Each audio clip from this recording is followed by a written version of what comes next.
गोविन्दम् वन्देऽहं श्रीगुरु श्रीयुतपदकमलं श्रीगुरुणा वैष्णवंश्च श्रीरूपं स्वग्रहजातं स्वगणो रघुनाथान्वितं तं स्वजीवं सद्वैतं सवधूतं परिजनसहितं कृष्ण चैतन्य देवं श्रीराधा कृष्ण पदन सहगण ललिता श्री विशाखान्वितं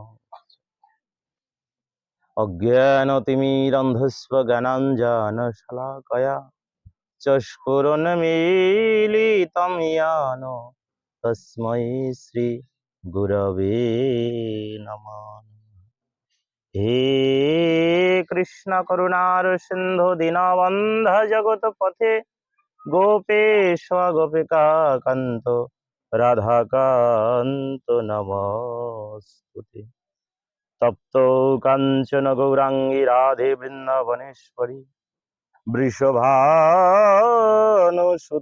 देवी प्रणमामि हरिप्रिये। वंशाकल्पतरुभ्यश्च च कृपा सिन्धुभ्येव च पतितानां पावनेभ्यो वैष्णवेभ्यो नमो नमः। जय रूप सनातन भट्ट रघुनाथ শ্রীজীব গোপাল ভট্ট দাস রঘুনাথ এই সায় ঘোষারে করি চরণ বন্ধন যাহা হইতে বিঘ্ন নাশ হয় অভীষ্ট পূরণ। এই সায় গোসাই প্রভু মোরে করো দয়া চরণে শরণ নিলাম দেহ পদ ছায়া মনের আনন্দে বল হরি ভজ বৃন্দাবন শ্রী গোবিন্দ গোপীনাথ মদন মোহ।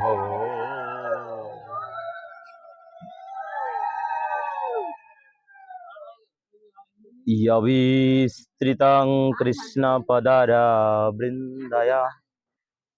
एवं स्वततलीलाय क्षीणप्रस्वानसमं तनोति च स्वत्तस्य सिद्धं परमाशुद्धा भुक्तिं ज्ञानस्य विज्ञानं विराजयुगतका। श्री राधे पूज्यपाद प्रातस्मरणीय निखिल जगदीश्वर परतत्व सीमा যাহার শ্রী পদনখরে অনন্ত কোটি ব্রহ্মাণ্ড বিরাজিত সেই পরম প্রেমময় কলিহত যুগ জীবের যে দুর্দশা দেখিয়া যাহার প্রাণ উঠিল কাঁদিয়া সেই প্রেম পুরুষোত্তম শ্রীকৃষ্ণ চৈতন্য মহাপ্রভুর শ্রীপাদ পদ্মে নমামি।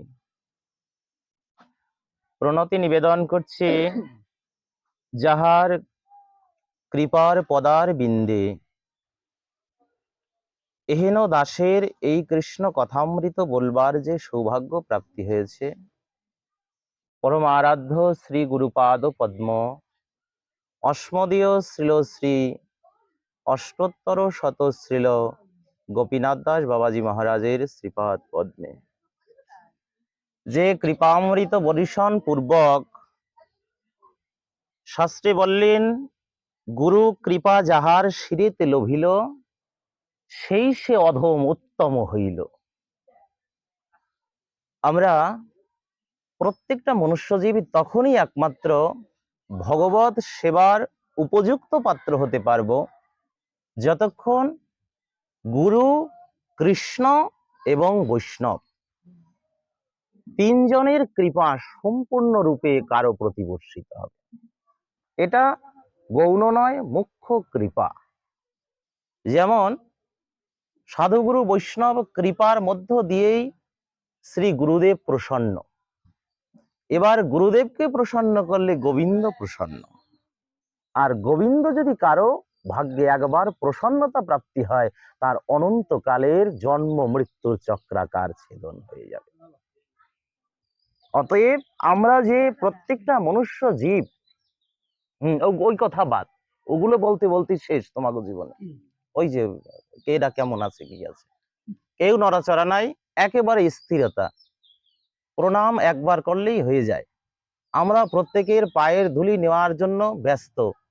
শ্রীধাম বৃন্দাবনে দেখলাম এগুলো দেখলেও খুব কটাক্ষ করে, কারণ পদধূলি তখনই একমাত্র ভাগ্যে আসবে যখন বৈষ্ণবের পদের দিকে আমাদের লক্ষ্য থাকবে, সে কোন ভূমিতে কোন জায়গায় পাটা দিয়েছে, ওই ভূমির ধুলিটা যদি একবার হৃদয়ঙ্গন করা যায়, অনন্ত কালের পাপ ও পঙ্কিলতা তার দ্রবীভূত হয়ে যায়।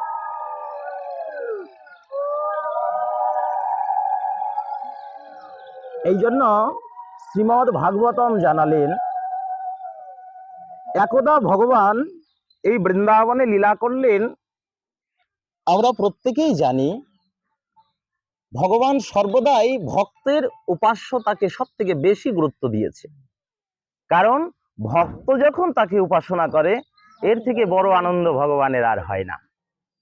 ভগবানকে প্রশ্ন করলে, ভগবান তুমি কিসে আনন্দ পাও? ভগবান বলছে, যখন ভক্তগণ সকলে মিলিত হয়ে আমার কীর্তন করে, আমার নাম করে, তখন আমার সব থেকে বেশি আনন্দ হয়। বলছে এর থেকে বেশি আনন্দ কি আর কোনো কিছুতে হয় না? বলছে এর থেকে বেশি আনন্দ করুণাময়ী রাধা ঠাকুরানিও আমাকে দিতে পারে না। আর তাই ভক্তের কথায় ভগবান সব থেকে আনন্দ। আর ভাগবত সেই কথাটি বলছে, তব কথামৃতম তপ্ত জীবনম। একমাত্র মনুষ্যজীব যে যে কথাই বলুক, যাই বলুক, একমাত্র ভাগবত শ্রবণ ভিন্ন কোন কালের জন্যই আমাদের তাপিত হৃদয় শীতল হবে না। এটা স্বয়ং কৃষ্ণ দ্বৈপায়ন বেদব্যাস পুত্র সুখদেব গোস্বামী প্রভুপাদ নিজ মুখে বললেন। হে মহারাজ পরীক্ষিত, অনন্ত কালেও জ্বালা যাবে না। প্রত্যেকটা মনুষ্যদ্বীপ জন্মাবধি হইতেই এই জ্বালাগ্রস্ত। একমাত্র যদি জ্বালা নির্বাপিত করতে চাও, অগ্নি যখন তখনই বন্ধ হয় যখন প্রবল বেগে তার উপরে বাড়ি বর্ষণ করা হয়। ঠিক তদ্রূপ তোমার অনন্ত কালের যে পাপ ও পঙ্কিলতা হৃদয় সদৃশ, একমাত্র কৃষ্ণ প্রেমের বাড়িতে একবার স্নাত হতে পারলে অনন্ত কালের পাপ ধুয়ে যাবে। অতএব আমাদের ভগবানের কথা শ্রবণ ভিন্ন কখনোই আমাদের ভক্তি আসতে পারে না। যতই আমরা গল্প শ্রবণ করি, যতই উপকাহিনী শ্রবণ করি, যতই ইতিহাস শ্রবণ করি, ভগবানের কথামৃত ছাড়া, তার লীলামৃত ছাড়া এটা কখনোই আসবে না। তার থেকে আরেকটা বিশেষ দিক লক্ষ্য রাখতে হবে, যেখান সেখান থেকে শুনলেও ভক্তি জাগবে না। যে কোনো পাত্র থেকে শুনলেই ওটা আসবে না। আপনার দুগ্ধ অত্যন্ত পুষ্টিকর দ্রব্য, খাবারের 6টা উপাদানই দুগ্ধের মধ্যে আছে, কিন্তু সেই দুগ্ধটাকে যে পাত্রে বিষটা ফেলা হয়, ওই পাত্রে দুগ্ধ রাখা যায় না। এই জন্য ভাগবত সেখানেও নির্দেশনা দিয়েছে, যদি হরি কথামৃত শুনতে চাও, তাহলে আমার মতো মনুষ্য জীবের কাছ থেকে নয়, যাদের হৃদয়ে কৃষ্ণ অনুরাগ আছে, যাদের হৃদয়ে কৃষ্ণ পাবার ইচ্ছা আছে, যাদের হৃদয়টা সমগ্র জীবনটাই ভগবানের সেবার জন্য উৎসর্গ করেছে, একমাত্র ওই ব্যক্তিই পারে এই ভগবত কথা দ্বারা অনন্ত কোটি জীবের মায়া ছেদন করতে। কারণ আমরা মায়াবদ্ধ জীব, আমরা যতবার কথা বলি আমাদের মায়া চলে আসে, বারবার কথায় কথায় আমরা মায়াকে টান দেই। আর এই কথা শুনে কখনোই কারো বন্ধন ছিন্ন হতে পারে না। ভাগবত তো সেই কথা, আপনি দড়িতে বাঁধা আছেন, যে কথা দ্বারা আপনার মায়া রজ্জুটাকে কাটা যাবে, যে কথা দ্বারা এই মায়া মোহটাকে একটু না হলেও পরিহার করে দিয়ে ভগবত পদে আমি কেউ না, আমি মনুষ্য জীব নয়, আমি রক্ত মাংসের পিণ্ড, শুধু দেহ নয়, আমার সূক্ষ্ম পরিচয়, আমি ভগবানের একজন নিত্য দাস। এটা যে কত বড় ভাগবতের সূক্ষ্ম বিষয়, যে আমি যে নিত্য দাস, এই অনুভূতিটুকু না আসা পর্যন্ত আমরা যতই যাহা কিছু শ্রবণ করি না কেন, আমাদের এই হৃদয়টা স্থিরতা প্রাপ্তি হয় না। আর এই হৃদয়ে স্থিরতা প্রাপ্তির জন্য আমাদের প্রত্যেকের বিশেষ রূপে, কারণ আমাদের ভারতবর্ষের এক আচার্য বৃন্দাবনে এখন বসবাস করেন, প্রত্যেকে দেখবেন এই ভিডিওগুলো।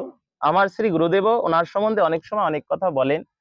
পূজ্যপাদ প্রাতঃস্মরণীয় বিনোদ বিহারী দাস বাবাজি মহারাজ, উনি যে ভজন লীলার মধ্যে পরিব্যাপ্ত আছেন, শাস্ত্রে বললেন, যদি আমরা হরি কথা শুনি, শুনিতে শুনিতে কারো, মানে শুনতে শুনতে হয়তো এক সময় ভক্তি জন্মাবে, কিন্তু এর থেকেও অতি উত্তম যদি কারো শুদ্ধ বৈষ্ণব সঙ্গ এক ক্ষণিক মাত্র সময় হয়।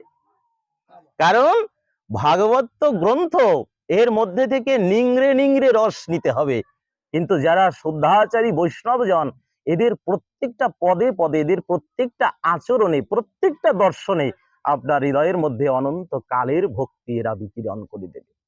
যেমন গন্ধরাজ পুষ্প, এটা যেই যাক না কেন পাশ দিয়ে প্রত্যেককে সুগন্ধি দেবে, রাজাকেও সুগন্ধি দিবে, ভিখারিকেও সুগন্ধি দেবে।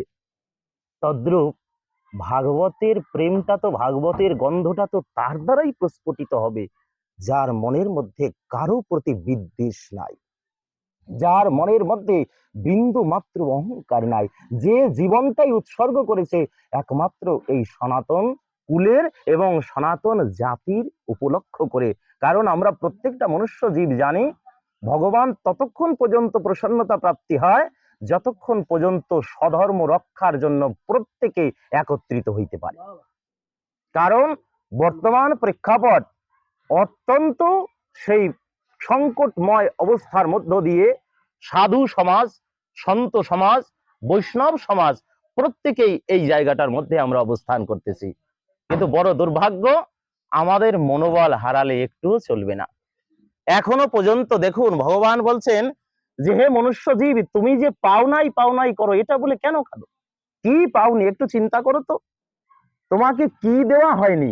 কিন্তু বড় দুর্ভাগ্য, আমাদের পেয়েও আমরা পাবার মূল্যটা বুঝি না। দেখুন তো, জন্মের পরে পিতামাতাকে দিয়ে দিলেন যারা স্বয়ং শ্রী গুরুদেব, এরপরে তাদেরকে কি করলেন? আপনাদের মতো সাধুগুরু বৈষ্ণবের দ্বার প্রান্তে পাঠিয়ে দিলেন। এর থেকে উত্তম আছে প্রতিনিয়ত বৈষ্ণব সঙ্গ না হয়, কিন্তু তুলসী সঙ্গ করলে, তুলসী পরিক্রমা করলে, তুলসী বিত্রিকা একটু ধারণ করলে তার বৈষ্ণব সঙ্গ প্রাপ্তি হয়ে যায়। তাহলে আমরা প্রতিনিয়ত এটাও আমরা সঙ্গ পেলাম। তাহলে কি বলছে ভাগবত? দেখুন দৃষ্টান্তগুলো, হরি নাম পেলাম, তুলসী পেলাম, শ্রী গুরুদেব পেলাম, সাধুগুরু বৈষ্ণব পেলাম, কিন্তু আমি পরিবর্তন হলাম না। এই জন্য আমাদের কৃপাটা আমাদের মাথায় আসে না। আমরা পেয়েছি সব, কিন্তু ধরে রাখবার মতো যোগ্যতা আমাদের নাই, ধরে রাখবার মতো ভক্তির পাত্রটা আমার নাই। যেই কথাটি আমাদের শ্রীধাম বৃন্দাবনের স্বয়ং আচার্য বৃন্দ এবং তথা ভগবানের যে নিত্য সহচরীরা বলেছিল, তারা বলছিল যে হে ভগবান, যদি তোমাকে হিয়ার মাঝে পাখি আকারে খাঁচায় ধরে রাখতে পারতাম, তাহলে হয়তোবা অনন্তকাল ভক্তি সুধা খাওয়াইয়ে খাওয়াইয়ে নিজের বশবতী করে কৃষ্ণ কথা শুনিতাম। পাখিকে বলছে তোকে ভক্তি খাবার খাইয়ে কৃষ্ণ কথা শোনাতাম। অতএব কৃষ্ণ কথা শুনলে একটা পাখির কাছেও যদি মনোবৃত্তি থাকে, সেখান থেকে আমরা হরি কথা শুনলে আমাদের ভববন্ধন মুক্ত হতে পারি। এই জন্য আমরা প্রত্যেকে সংস্কার, আমরা অনেকেই অনেক সংস্কারের দিক নির্দেশনা দেই। বড় দুর্ভাগ্য, আমরা কি সংস্কার হয়েছি? আমরা নিজেরা সংস্কার হয়েছি? আমার পরিবারটা কি কৃষ্ণ ভক্ত হয়েছে? আমার পরিবারে কি একটু সকাল সন্ধ্যায় হরিনাম চলে? আমি এখানে বসে পাঠ করছি, আমার বাড়িতে কি একটু পাঠ হয়? এরা কি পারে? আমার সন্তান সন্ততি যারা আছে, এরা কি ভগবত মুখী কিনা? এর পিছনে যুদ্ধ করুন, প্রতিদিন যুদ্ধ করুন। এই যুদ্ধ করতে করতে যেদিন আপনার জয় হবে, সেদিন বুঝতে পারবেন হ্যাঁ, প্রত্যেককে নিয়ে স্ত্রী পুত্র বাপ মির্জে দাঁড়েতে বসিয়া কীর্তন করো সবে হাতে তালি দিয়া। ভগবান তখন আরো বেশি প্রসন্ন হবে আপনার প্রতি। কিন্তু বড় দুর্ভাগ্য, আমরা অনেক কথা বললেও অন্ততপক্ষে আমার মতো মাদৃশ্য জীবের এগুলো পালনে আমরা কিছুই না, কিছুই না। কারণ আমরা আমাদের জায়গা থেকে এখনো পরিবর্তন হই নাই। আমরা এত কাল সঙ্গ করেছি, দেখুন একটু মন দিয়ে হাত দিন তো, এত বছর পর্যন্ত সঙ্গ করেছি, এই সঙ্গের মধ্যে থেকে দু চারজন কি একটু হব না, একটু দাঁড়াতে পারবো না? বড় দুর্ভাগ্য কি জানেন, ভাগবত বলে দিয়েছে স্পষ্ট, লোভ তো কাটেনি, লালসা তো যায়নি, ত্যাগ না করলে পরে তো শান্তি আসে না। এইগুলো আমাদের হৃদয়ে প্রকৃত জাগ্রত হয় না। এই জন্য আজকে যে শ্লোকটা বলছি, অর্থাৎ সত্য গুণ অফ পরমাং ভক্তি, প্রত্যেকটা মনুষ্য জীবের শত গুণ, শুদ্ধ গুণ, এটা বিশেষভাবে প্রয়োজন। যেমন আমার শ্রী গুরুদেব বারবার যেমন বিভিন্ন পাঠের মধ্য দিয়ে বলেন যে আমাদের যতকাল যতদিন ধরে শুনছি, যা কিছুই শুনি না কেন, ওটা সবাই জানি জ্বর হলে